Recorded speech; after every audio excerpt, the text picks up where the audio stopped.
हम लोग बिलियन के चैप्टर से कुछ महत्वपूर्ण टॉपिक्स जो कि टिप्पणी में पूछे जाते हैं उनके बारे में चर्चा करेंगे। तो आइए जानते हैं कि ऐसे कौन कौन से टॉपिक हैं जो कि बहुत ही ज्यादा board exam, UP board exam और तमाम स्टेट बोर्ड तथा सीबीएसई बोर्ड एग्जाम्स में बार बार पूछे जाते हैं। तो चलिए मैं हिंदी में आप लोग को नाम लिख रहा हूं। अगर आप लोग को इंग्लिश में चाहिए आप गूगल कर सकते हैं, या तो फिर आपके बुक में अवेलेबल होगा, और वैसे भी मैं वीडियो में उसका नाम इंग्लिश में बोल दिया करूंगा। तो कोशिश करूंगा कि आप लोग को ये बहुत अच्छे से समझ में आए। तो चलिए स्टार्ट करते हैं बच्चों कि कुछ ऐसे महत्वपूर्ण शीर्षक हैं, कुछ ऐसे महत्वपूर्ण टॉपिक हैं जिनके बारे में हम लोग यहाँ चर्चा करेंगे। तो जैसे है, पहला है नॉर्मलता। नॉर्मलता क्या होती है ये देखिए, पहले ध्यान दीजिएगा कि एक्चुअली में ये सब के सब एक प्रकार की सांद्रता व्यक्त करने की विधियां हैं, मानक रूप है उनके। कोई भी जैसे कि स्टैंडर्ड वैल्यू होती है, तो उसी तरीके से स्टैंडर्ड वैल्यू जो है ये इनके वैल्यू है, स्टैंडर्ड रूप है, फॉर्म्स ऑफ द सांद्रता को मेजरमेंट करने के लिए होता है। ठीक है, तो स्टैंडर्ड फॉर्म है सांद्रता को मेजर करने के लिए, उनके कंसिस्टेंसी को मेजर करने के लिए। तो चलिए जान लेते हैं कि नॉर्मलता किसको कहते हैं, मोलरता किसको कहते हैं, मोललता किसको कहते हैं, फॉर्मलता किसको कहते हैं, और मोल प्रभाज क्या होता है। ध्यान दीजिएगा बच्चों, ज्यादा कुछ इनमें डिफरेंट नहीं है, बहुत ही बेसिक सा अंतर है। आप एक फार्मूला याद रखेंगे, एक की परिभाषा याद रखेंगे, आपको इन पांचों की परिभाषाएं एकदम आसानी से आ जाएंगी। तो चलिए सबसे पहले हम लोग बात कर लेते हैं नॉर्मलता के बारे में। तो चलिए बच्चों, हम लोग जानते हैं कि नॉर्मलता क्या है। ध्यान दीजिएगा, नॉर्मलता की परिभाषा आपके सामने लिखी है, क्या है? 1 लीटर बिलियन में, बिलियन कितनी होनी चाहिए? 1 लीटर बिलियन में उपस्थित विलेय के ग्राम तुल्यांकों की संख्या, ग्राम तुल्यांकों की संख्या क्या कहलाती है? नॉर्मलता कहलाती है। मतलब कि अगर हमारे पास 1 लीटर बिलियन है और उसमें विलेय कितना घुला है, तो विलेय कितना घुला है उससे मतलब नहीं है, एक्चुअली में उसमें कुल कितने ग्राम तुल्यांक घुले हैं। तो आइए जान लेते हैं कि ग्राम तुल्यांक क्या होते हैं। तो ग्राम तुल्यांक क्या होता है, जैसे देखिए ध्यान दीजिएगा कि मान लीजिए हम लोग मार्केट में गए मिठाई लेने, और मिठाई हमने लिया 1 केजी।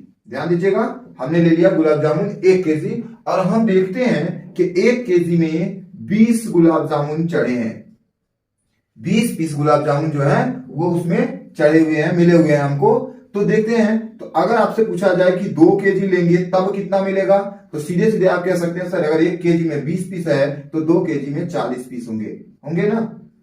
ये चीज तो आपको समझ में आया होगा। तो सेम उसी तरीके से क्या होता है कि यहाँ जो ग्राम तुल्यांक होगा, यानी अगर आपसे पूछा जाए कि 1 गुलाब जामुन जो है उसकी, 1 गुलाब जामुन जो है उसका वेट कितना है, तो आप क्या करेंगे कि सर 1000 ग्राम का एक हमने लिया था तो उसमें 20 चढ़ा था, अर्थात हम अगर इसे डिवाइड करेंगे तो 1 जो होगा वो कितना होगा? 50 ग्राम का होगा। तो तुल्य यानी 1 का क्या वैल्यू है? 50 ग्राम। ठीक, तो बिल्कुल उसी तरीके से यहां जो हम ग्राम तुल्यांक यूज करेंगे वो ग्राम तुल्यांक का मान कितना होगा, कैसे हम लोग निकालेंगे। तो ध्यान दीजिएगा कि ग्राम तुल्यांक संख्या बराबर होता है, ग्राम तुल्यांक संख्या बराबर अगर हमें निकालना है तो भार ग्राम में, जिसका हो विलेय का है तो विलेय की बात कर लेते हैं, विलेय का भार ग्राम में बटे क्या कर सकते हैं हम लोग, अब तुल्यांकी भार, क्या? तुल्यांकी भार, तुल्यांकी भार। मतलब जैसे अगर हमसे पूछ दिया कि वही चीज कि 1 केजी में कितने चढ़े होंगे, तो देखिए हमने बताया कि अभी 1 किलो हमने निकाला, अभी 50 ग्राम का 1 था, कितने का था? 50 ग्राम का पर पीस था। अब 50 ग्राम पर पीस था तो हमसे पूछ दिया जाए कि 4 केजी में कितने चढ़ेंगे, तो हम क्या करेंगे? 4000 से डिवाइड, 4000 में डिवाइड कर देंगे, 4000 ग्राम होगा डिवाइड बाई 50 ग्राम, तो जितनी संख्याएं होंगी वो आ जाएंगी आपके सामने। आप उससे क्लियर कर सकते हो कि सर हाँ इतने ही चढ़े होंगे उसमें, अगर हम 4 किलो लेने जाते हैं तो। ठीक, तो सेम उसी तरीके से यहाँ क्या है कि देखिए ये तुल्य भार है, तुल्य भार मतलब 1 का भार। ठीक, तो 1 का भार यानी विलेय का 1 परमाणु या 1 अणु का जो भार होगा वो 1 अणु का भार होगा, तुल्यांकी भार कहलाता है। और विलेय का भार यानी जितना विलेय हमको दिया है उसको कर देंगे। तो ग्राम तुल्यांकों की संख्या निकालने के लिए आप ये फार्मूला यूज कर सकते हैं। तो चलिए हम लोग बात कर रहे थे नॉर्मलता की। तो नॉर्मलता क्या होती है कि 1 लीटर बिलियन में उपस्थित विलेय के ग्राम तुल्यांकों की संख्या। अर्थात अगर हम नॉर्मलता को इससे ही हम कैपिटल एम से प्रदर्शित करते हैं, इसे कैपिटल एम से व्यक्त करते हैं, तो क्या कर सकते हैं, तो जब इसे हम कैपिटल एन से व्यक्त करते हैं तो हम लिख सकते हैं, फार्मूला बना सकते हैं नॉर्मलता का, कि फार्मूला क्या हो जाएगा, नॉर्मलता बराबर ग्राम तुल्यांकों की संख्या, देखिए विलेय के ग्राम तुल्यांकों की संख्या, यहां संख्या है, बटे क्या हो जाएगा, विलयन का आयतन लीटर में, विलयन का आयतन लीटर में। ठीक, तो क्या होगा, देखिए यहाँ पे ये हमारे स्टैंडर्ड वैल्यूज हैं, तो विलेय का ग्राम कितना होना चाहिए, जो होगा वो तुल्यांकों की संख्या, यानी विलेय के ग्राम तुल्यांकों की संख्या बटे विलयन का आयतन लीटर में। लेकिन हमको सर यहाँ पे हमने किया क्या कि विलेय के ग्राम तुल्यांक की संख्या नहीं मालूम है, तो हम क्या कर सकते हैं, विलेय का भार बटे तुल्यांकी भार कर देंगे, तो हमारा क्या निकल के आ जाएगा, ये हम यहाँ पे, तो अर्थात जो हमारा यहाँ पे वैल्यू आएगा कैपिटल यानी अर्थात नॉर्मलता बराबर, तो हम लोग यहाँ सीधे सीधे वैल्यू को चेंज कर देंगे, तो यहाँ हो जाएगा विलेय, देखिए विलेय ग्राम में बटे आयतन लीटर में, विलयन का आयतन, विलयन का आयतन लीटर में, और गुणे क्या हो जाएगा यहाँ पे, विलय, हाँ विलेय ग्राम में हो गया, बटे विलयन का आयतन लीटर में हो जाएगा, गुणे 1 बटे तुल्यांकी भार, क्योंकि तुल्यांकों की संख्या क्या है, बटे में आ जाएगी ये, तो ये हो जाएगा तुल्यांकी भार। हम डायरेक्ट बगैर फार्मूला बना रहे हैं आप लोग के लिए, तो डायरेक्ट फार्मूला क्या बन जाएगा, तो यहां सीधे कर सकते हैं कि कैपिटल एन अर्थात नॉर्मलता बराबर क्या हो जाएगी, ग्राम प्रति लीटर में सांद्रता बटे तुल्यांकी भार। देखिए सीधे सीधे आया तुल्यांकी भार। अब आपसे ये हमारा होगा मुख्य फार्मूला, इस फार्मूले का यूज होता है हर जगह। आपको केमिस्ट्री में, केमिस्ट्री देखिए कमी नहीं हिस्ट्री है भाई, जितना रटोगे नहीं पढ़ पाओगे, बिना रटे पढ़ने की कोशिश करो। तो बिना रटे कैसे पढ़ोगे, देखिए हमने क्या किया, ग्राम तुल्यांकों की संख्या हमको नहीं निकालने आती थी, हमने क्या किया, ग्राम तुल्यांकों की संख्या निकालनी है तो क्या कर लिए, विलेय का कुल भार जितना है उसमें एक भार का भाग दे दिया, एक अणु का भाग दे दिया, तो हमारे तुल्यांकों की संख्या कुल कितने संख्या है वो निकल गए। अब जब यहाँ पे है कि ये नॉर्मलता निकालनी है, तो नॉर्मलता का फार्मूला हमने अभी परिभाषा से निकाला, क्या कि विलेय के ग्राम तुल्यांकों की संख्या बटे विलयन का आयतन लीटर में। अब जब हमें विलयन का आयतन मिल गया तो क्या करेंगे, विलयन का आयतन भी हमको मालूम होगा, पहले से दिया रहेगा, विलेय का भार तुल्यांकों की संख्या निकालनी है, तो ग्राम तुल्यांकों की संख्या कैसे निकालेंगे, तो तुल्यांकों की संख्या के लिए हमने फार्मूला बताया कि विलेय का भार बटे तुल्यांकी भार, सीधी सीधी। तो अगर आप उसमें डायरेक्ट कर सकते हो तो वहां करें, और नहीं तो आप उसको यहाँ पे इस तरीके से सॉल्व कर लें, और सॉल्व करने के बाद आप नॉर्मल सा क्वेश्चन जो आपके सामने आएगा ये निकाल लेंगे। ठीक, तो चलिए इस बार जो हमारे पास अभी हमारा फार्मूला आया है उस फार्मूले के अकॉर्डिंग हम एक क्वेश्चन को सॉल्व करके देखते हैं।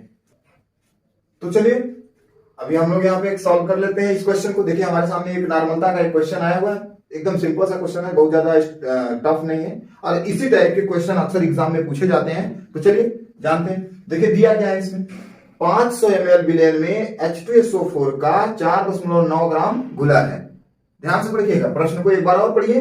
500 ml आयतन है विलेन में, ये विलेन का आयतन हो गया 500 ml, H2SO4 जो पदार्थ है यानी विलेय पदार्थ है का 4.9 ग्राम घुला है, यानी विलेय पदार्थ कितना घुला है 4.9 ग्राम, कितने में 500 ml में। तो घोल की नॉर्मलता ज्ञात कीजिए। नॉर्मलता ज्ञात करनी है, हमें सांद्रता ज्ञात नहीं करनी है, नॉर्मलता निकालेंगे। तो कैसे निकालेंगे, तो देखिए अभी हमने बताया कि क्या है फार्मूला हमारा नॉर्मलता ज्ञात करने का, कैपिटल एन बराबर, नॉर्मलता को कैपिटल एन से प्रदर्शित करते हैं, तो कैपिटल एन बराबर होगा ग्राम प्रति लीटर में सांद्रता। देखिए ग्राम तो हमको मालूम है, फार्मूला हम लिख लेते हैं पहले, नीचे लिखा हुआ है फार्मूला आप देख सकते हैं। तो ये हमारा फार्मूला है ग्राम प्रति लीटर में सांद्रता बटे तुल्यांकी भार। तो हमको देखिए ये H2SO4 है, इसका तुल्यांकी भार हमको पता होता है नहीं, तो क्या करेंगे, H2SO4 का पहले हम तुल्यांकी भार निकाल लेते हैं। ठीक, और दूसरा चीज क्या निकाल लेते हैं कि ग्राम प्रति लीटर में सांद्रता निकाल लेते हैं। तो सांद्रता देखिए ग्राम प्रति लीटर में निकालने के लिए हम पहले बता चुके हैं, अगर आप नहीं उस वीडियो को देखे हैं तो मैं अभी इसको दे देता हूं, अभी डिस्क्रिप्शन में लिंक है, आप वहां जाके देख लीजिए। तो देखिए 5 ml विलेन में H2SO4 का 4.9 ग्राम घुला है, तो क्या निकालते हैं, ग्राम प्रति लीटर में सांद्रता निकाल लेते हैं। देखते हैं इस सांद्रता को निकाल के क्या आता है, यहां से सॉल्यूशन शुरू कर देते हैं। तो ग्राम प्रति लीटर में सांद्रता कैसे निकालेंगे, देखिए ग्राम कितना है ये है 4.9 ग्राम, कितने में? लीटर में नहीं है, ये 500 ml में है, तो हम लीटर में कन्वर्ट कर लेते हैं। देखिए 4.9 ग्राम प्रति 500 ml, और प्रति 500 ml में है, लीटर में कन्वर्ट करेंगे तो क्या करते हैं हम? देखिए 500 ml को लीटर में कन्वर्ट करेंगे तो हमें ये कितना हो जाएगा? 1/2 लीटर। कितना हो जाएगा? 1/2 लीटर। ठीक, अब हो गया ग्राम प्रति लीटर में, हो गया। अब ग्राम प्रति लीटर में हो गया तो हम क्या कर देते हैं? सॉल्व कर देते हैं। ये हो जाएगा 4.9 गुणे 2 बराबर कितना हो जाएगा? 9.8। ये हो गया ग्राम प्रति लीटर में सांद्रता, यानी ग्राम प्रति लीटर में सांद्रता कितनी हो गई? 9.8। ये क्या निकला हमारा? ग्राम प्रति लीटर में सांद्रता। अब देखिए दूसरा क्या निकालना है? तुल्यांकी भार। क्या निकालना है? तुल्यांकी भार, TW। ठीक है, तुल्यांकी वेट।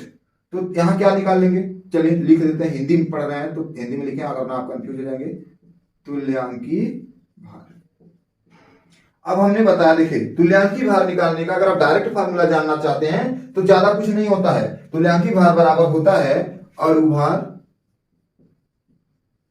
बटे क्षारकता। आप फार्मूला को नोट कर लीजिएगा, बहुत ही इंपॉर्टेंट फार्मूला है। क्षारकता की जगह आप अम्लता भी लिख सकते हैं, क्योंकि किसी भी पदार्थ अथवा यौगिक का जो अम्लता होती है वही उसकी क्षारकता भी होती है। ठीक, क्योंकि अम्ल और क्षार दोनों को मिल करके ही साल्ट बनते हैं, तो यहाँ साल्ट ही घुल पाएंगे और कोई नहीं घुलता। इस वजह से हम जो उसकी अम्लता होती है उतनी ही उसकी क्षारकता होती है, केवल आवेश का अंतर होता है, केवल चार्ज का अंतर होता है। तो देखिए तुल्यांकी भार बराबर होता है अणुभार बटे क्षारकता। तो अणुभार कितना है नहीं मालूम, निकाल लेते हैं। तो H2SO4 का अणुभार बटे इसकी क्षारकता कितनी होगी? 2। तो आइए H2SO4 का अणुभार निकालते हैं। तो अणुभार अगर निकालने नहीं आता तो आप एक छोटा सा वीडियो में आपको मैं अभी बता दूंगा, अभी आप पहले समझ लीजिए, सीख लीजिए H2SO4 का अणुभार कैसे निकाला जाता है।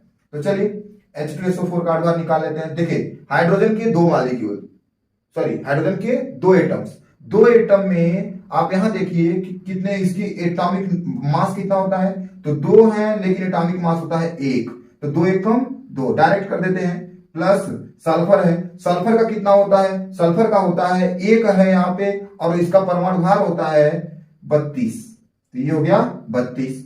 अब ऑक्सीजन है, ऑक्सीजन का कितना होगा? तो ऑक्सीजन का परमाणु भार होता है 16, और 4 है तो 16 गुणे 4 हो जाएगा 64।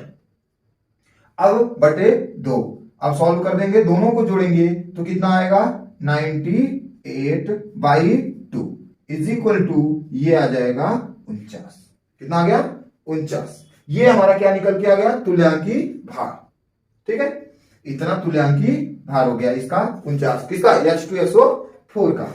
अब जानते हैं सॉल्व करना है। अब हमारे ये जो मेन फार्मूला हमारा ये है उसको उठा के रख देते हैं, तो क्या होगा? ग्राम प्रति लीटर में सांद्रता हमको मालूम चल गई और तुल्यांकी भार भी हमको मालूम चल गया। सॉल्व कर देते हैं, तो नॉर्मलता इज इक्वल टू हो जाएगा ग्राम प्रति लीटर में सांद्रता, वैल्यू कितनी है? 9.8 बटे तुल्यांकी भार। तुल्यांकी भार कितना है? 49। सॉल्व करेंगे तो ये हो जाएगा 0.2।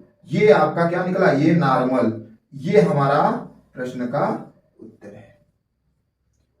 ठीक, इस तरीके से आपको वीडियो मिलते रहेंगे, इसी तरीके के क्वेश्चंस आते हैं, इसलिए एग्जाम में भी इसी तरीके के क्वेश्चन आते हैं। तो आप लोग इस टाइप के क्वेश्चन जो बेसिक क्वेश्चंस हैं, ज्यादा डिफिकल्ट क्वेश्चन के लगाने की कोशिश ना करिए, लगाइए, ठीक है, खाली टाइम है, बहुत कुछ क्वेश्चन करिए। और सभी मैक्सिमम आपके क्वेश्चन जो है यूपी बोर्ड के, चाहे कोई भी बुक हो अगर केमिस्ट्री का, अगर आप उसमें पढ़ना चाह रहे हो तो उसको लगाइए क्वेश्चन को। और सभी क्वेश्चन का बेसिक फार्मूला यही है। अगर आपको किसी में प्रॉब्लम्स हो जाती है, किसी में क्षारकता दे देता है, अणुभार दे देता है, किसी में तुल्यांकी भार डायरेक्ट दे देता है, तो आप ज्यादा कंफ्यूज ना हो, सीधे ये फार्मूला लगाएं। वरना नॉर्मलता के बेसिक फार्मूला जो हमने बताया है कि तुल्यांकों की संख्या बटे विलयन का आयतन लीटर में, उस फार्मूले से भी आप लगा सकते हैं। अगर आपको तुल्यांकों की संख्या डायरेक्ट क्वेश्चन में दे देता है तो आप उस फार्मूले से लगाइए, और नहीं दिया है तो आपके सामने ये बेसिक फार्मूला पड़ा है, आप इस बेसिक फार्मूले का यूज कर सकते हैं। ठीक है, तो चलिए अब नेक्स्ट हम बात कर लेते हैं कि मोलरता क्या है। नॉर्मलता की बात हो गई, अब अगली बात करते हैं मोलरता। तो चलिए अब जानते हैं कि मोलरता क्या होती है। मोलरता शब्द देखिए, नॉर्मलता आपने पढ़ा, अब पढ़ रहे हैं मोलरता। मोलरता किसे कहेंगे? बहुत ही सिंपल सा है। देखिए नॉर्मलता और मोलरता जैसे एक सिक्के के दो पहलू हैं, क्या अंतर है दोनों में? देखिए उसमें क्या था और इसमें क्या है, अंतर देखिएगा, पढ़िएगा आप समझ जाइएगा। 1 लीटर विलेन में, उसमें भी विलेन कितना था? 1 लीटर में उपस्थित पदार्थ के ग्राम अणुओं की संख्या, इसमें क्या है? ग्राम अणुओं की संख्या है। और उसमें क्या थी? देखिए हाईलाइट कर लीजिएगा आप लोग, इतना अंतर यही है। 1 लीटर विलेन में उपस्थित पदार्थ के ग्राम अणुओं की संख्या को उस विलेन की मोलरता कहते हैं। ग्राम अणुओं की संख्या, ये प्रश्न अभी शब्द आपके सामने है, ग्राम अणुक संख्या या ग्राम अणुओं की संख्या। संख्या बराबर होता है मोलों की संख्या या मोलों की संख्या। आप कक्षा 11 में पढ़े होंगे, नहीं पढ़े होंगे तो खोल के पढ़िए और इस बेसिक चीज को, क्योंकि ये मोल बहुत ही कक्षा 11 में ही रहा होगा। ठीक, तो चलिए ग्राम अणुओं की संख्या को ही मोलों की संख्या कहते हैं। ठीक है, ज्यादा कंफ्यूज होने की बात नहीं है, तो ध्यान दीजिएगा। 1 लीटर विलेन में उपस्थित पदार्थ के ग्राम अणुओं की संख्या को उस विलेन की क्या कहते थे? मोलरता कहते हैं। इसे कैपिटल यम से प्रदर्शित करते हैं। किससे? कैपिटल यम से। और नॉर्मलता को कैपिटल एन से। देखिए वहां क्या था? वहां था विलेय के अणुभार, विलेय के तुल्यांकी भार, तुल्य भारों की संख्या पूछा था। और यहाँ क्या है? तुल्यांकों की संख्या थी और यहाँ अणुओं की संख्या है, ग्राम अणुओं की संख्या, जिसे हम मोलों की संख्या कहते हैं। तो आप जानते हैं, आप सभी जानते हैं एक मोल में कितने परमाणु अणु रह सकते हैं। तो ठीक है, ग्राम अणुओं की संख्या मोलों की संख्या के बराबर होता है, बस इतना जानते रहिएगा। ठीक, तो क्या फार्मूला बन सकता है? फार्मूला बनाएंगे कैपिटल यम बराबर विलेय के ग्राम या मोलों की संख्या, विलेय के मोलों की संख्या बटे विलयन का आयतन लीटर में। ध्यान दीजिएगा, विलयन का आयतन लीटर में। क्या अंतर है? कुछ नहीं, सिंपल सा है। उसमें क्या था? विलेय के तुल्यांकों की संख्या थी, यहां क्या है? विलेय के मोलों की संख्या है। मोलों की संख्या 6.67 × 10⁻19। ठीक, तो चलिए, सॉरी 6.23 × 10⁻23, 2 होता है, अब उसको कर सकते हैं आप।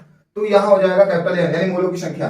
तो विलेय के मोलों की संख्या बटे विलयन का आयतन लीटर में। कैसे? अब चलिए इसके अकॉर्डिंग और हम क्वेश्चन बना सकते हैं। मोलों की संख्या हटा दें तो क्या हो जाएगा? देखिए मोलों की संख्या हटा देंगे तो यहां हम अणुओं की संख्या यानी अणुभार ले सकते हैं।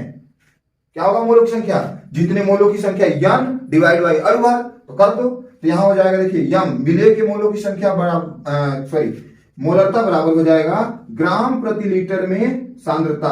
ग्राम प्रति लीटर में सांद्रता पूरे के बटे सीधे सीधे मोलों की संख्या है बटे आयतन है। विलेय में कितने ग्राम थे? ग्राम बटे मोलों की संख्या यानी अणुभार, सीधे सीधे। तो यहां उठा के हमने रख दिया, मोलरता बराबर ग्राम प्रति लीटर में सांद्रता बटे अणुभार।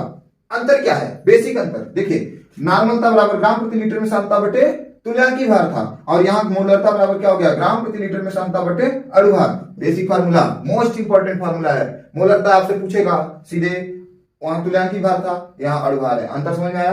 कुछ अंतर नहीं है, एकदम नॉर्मल सा ही। ठीक, तो चलिए इस पे एक न्यूमेरिकल क्वेश्चन लगा लेते हैं और फिर जानते हैं कि मोलरता और नॉर्मलता में क्या संबंध है। दिख सकता है आपको, यहाँ अणुभार है वहां तुल्यांकी भार है, तो संबंध क्या आएगा? चलिए निकालते हैं, लेकिन उससे पहले एक मोलरता पे एक न्यूमेरिकल क्वेश्चन। ठीक,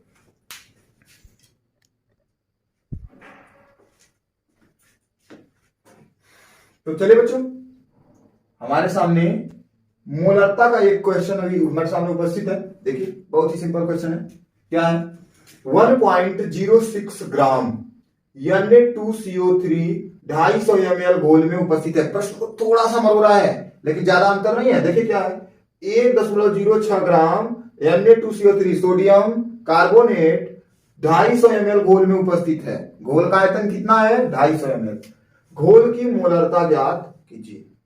प्रश्न तो बहुत ही छोटा है, लेकिन फिर भी आपको न्यूमेरिकल को करना है, और ये इस तरीके का न्यूमेरिकल 2 से 3 नंबर में आ जाता है। और एक ही न्यूमेरिकल नहीं आते, अभी आपको पेपर कैसे आते हैं, क्वेश्चन कैसे पुट किए जाते हैं, ये सब चीजें आपको इस वीडियो के इस सीरीज में मिलती रहेंगी, क्योंकि अब सीरीज स्टार्ट हो चुका है। आपको डेली एक नए वीडियो मिलेंगे नए नए, और उसमें तमाम आपको बोर्ड एग्जाम में किस सब्जेक्ट में कैसी कॉपी लिखनी है सब कुछ की नॉलेज मिलेगी। तो उसके लिए आप परेशान ना हो, आप लोग बस लगन से पढ़ाई करते रहें। यूपी बोर्ड एग्जाम आप लोग यूं ही 80% 85% में क्लियर कर लेंगे, टेंशन लेने की कोई बात नहीं है। आप नहीं पढ़े हैं फिर भी पढ़े होंगे जो, उनका परसेंटेज और बढ़ेगा, क्योंकि उनको इस तरीके के वीडियोज में काफी हेल्प मिलने वाली है। तो चलिए हम इस क्वेश्चन को सॉल्व करते हैं। 1.06 ग्राम क्या है हमारा, बिलेय है। तो देखिए पहले हम लोग क्या निकाल लेते हैं। हम लोग पहले स्पष्ट पहले बता दिए हैं कि हम लोग क्वेश्चन को सॉल्व करेंगे, तो उसमें क्या करेंगे, सबसे पहले हम लोग को निकालना है ग्राम प्रति लीटर में सांद्रता। तो ग्राम प्रति लीटर में सांद्रता निकालेंगे तो कितना आएगा, देखिए कितना है 1.06 ग्राम प्रति 250 ml में है। तो 1 लीटर में कितना होगी, तो हम क्या करते हैं 250 को ml 1 लीटर बनाने के लिए 4 से गुणा, तो ऊपर भी 4 से गुणा कर देते हैं। तो ये हो जाएगा क्या, लीटर में कन्वर्ट हो जाएगा। तो देखिए इतना में गुणा करेंगे तो ये हो जाएगा ग्राम प्रति लीटर, ग्राम प्रति लीटर में हो जाएगा। तो यहां निकालते हैं हम लोग, बेसिक स्पष्ट रूप से लिख के करते हैं। तो देखिए क्या हो जाएगा, ग्राम प्रति लीटर में सांद्रता बराबर यहां हो जाएगा 1.06 बटे 250। अब इसको कन्वर्ट करने के लिए हम लोग ये और क्या कर सकते हैं, देखिए तो यहां हो जाएगा 1.06 बटे 250, लेकिन उसको लीटर में कन्वर्ट करेंगे 4 से गुणा, ऊपर भी 4 से गुणा, हो गया। ये हो गया ग्राम प्रति लीटर में। अब इसका मल्टीप्लाई कर दें, चाहे क्वेश्चन को सॉल्व कर दें, उस तरीके से होगा। तो यहां हो जाएगा कितना, ये 1 लीटर हो जाएगा। देखिए यहां पर ml ही होगा, लेकिन जब यहां 1000 आएगा तो हम ml को लीटर में कन्वर्ट करके लिख देंगे। तो क्या हो जाएगा, देखिए या हम इसको डायरेक्ट ऐसे भी कर सकते हैं। देखिए यहाँ 1 लीटर लिख दीजिए और 1/4 लिख सकते हैं, 250 ml को 1/4 लीटर लिख सकते हैं। तो हम लोग लिख देते हैं 1/4 लीटर, ऊपर जाएगा गुणा हो जाएगा 1.06 गुणे 4/1, ये हो जाएगा ग्राम प्रति लीटर में। अब इसको सॉल्व कर देंगे तो ग्राम प्रति लीटर में सांद्रता निकल के हमारे सामने आ जाएगी। चलिए हम सॉल्व करके लिख देते हैं। यहाँ हो जाएगा 6 चौके 24 की 4, 6 0 0 2, 6 कम 6, सॉरी 4 6 24 6, ठीक 4 0 0 2 6, 4 कम 4, 4.24। ये क्या निकल के आया है, ग्राम प्रति लीटर में सांद्रता निकल गया 4.24। अब क्या निकालना है, अणुभार। नॉर्मलता पूछता तो क्या निकालना होता, पर तुल्यांकी भार। तो यहाँ अणुभार निकालना है किसका, Na2CO3 का। तो Na2CO3 का अणुभार कैसे निकालेंगे, अभी हमने पिछले भी इसमें बताया नॉर्मलता वाले में। क्या करेंगे, सोडियम का अणुभार कितना होगा, तो सोडियम का परमाणु भार कितना होता है, उसमें 2 से गुणा कर देते हैं। तो परमाणु भार कितना होता है 23, तो 23 गुणे 2 यानी 46, प्लस कार्बन 1 ठो है, तो कार्बन 1 ठो है, तो कार्बन का परमाणु भार होता है 12, तो 12 कर दिए, प्लस कर देते हैं। ऑक्सीजन है 3 ठो, 3 गुणे परमाणु भार 16, 16 यहाँ 48। इसको सॉल्व करेंगे 23 गुना 46 प्लस 12 प्लस 48, 48 12 50 10 60, और 60 40 100 106। ये क्या निकल के आया, अणुभार आया किसका, Na2CO3 का अणुभार हो गया। अब क्या करना है, मोलरता के फार्मूला में हम उठा के रख देते हैं। मोलरता का फार्मूला क्या है, ग्राम प्रति लीटर में सांद्रता बटे अणुभार। तो मोलरता अर्थात कैपिटल या मोलरता बराबर क्या हो जाएगा, ग्राम प्रति लीटर में 4.24 बटे 106। हम इसको सॉल्व कर देंगे। इसको सॉल्व करेंगे तो क्या आएगा, हमारा वैल्यू आ जाएगा 6 चौक 24, 1 चौके 4 यानी 0.04 मोलर सॉरी कैपिटल हम लगाएंगे मोलर, इसको पढ़ते हैं मोलर।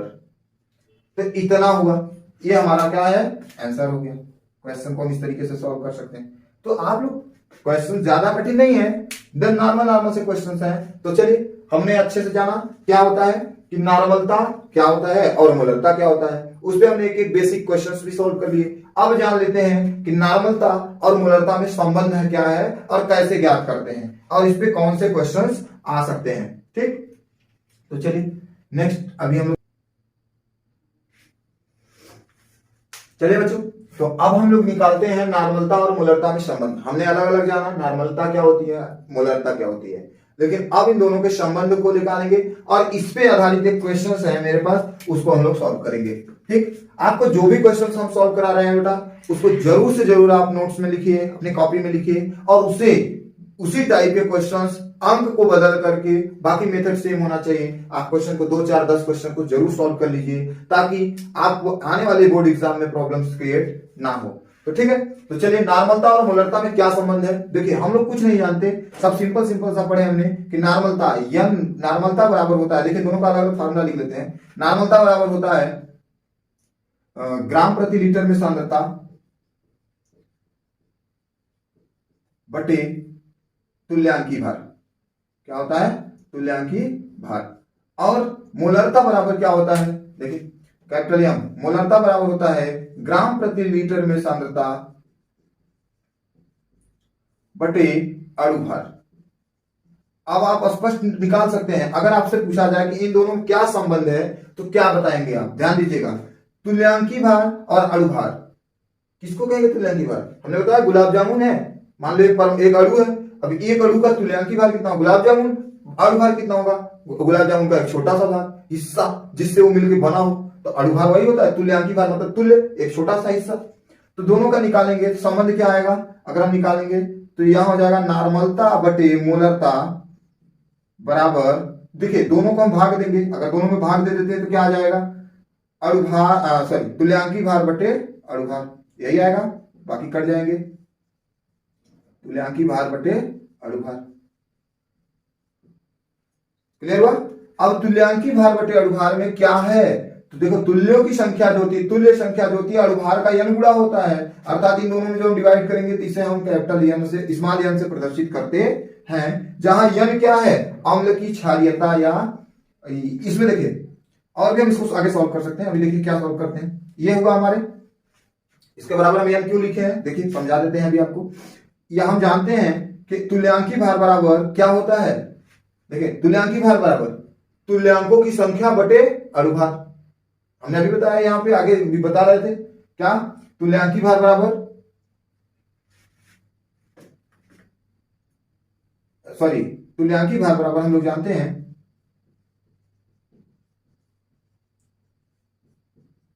अणु भार बटे क्षारकता, अणु भार बटे क्षारकता। हमने यही फार्मूला अभी आपको बताया था। अब इस फार्मूले को उठा के यहां रख देते हैं तुल्यांकी भार में, तो यहां क्या हो जाएगा? देखिए अणु भार बटे क्षारकता, ये हो जाएगा अणु भार बटे क्षारकता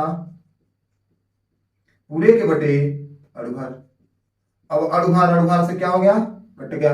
जब अणु भार से कट गया तो बचा क्या? क्षारकता। अब इस क्षारकता को ही लिखते हैं हम लोग या स्मॉल n से।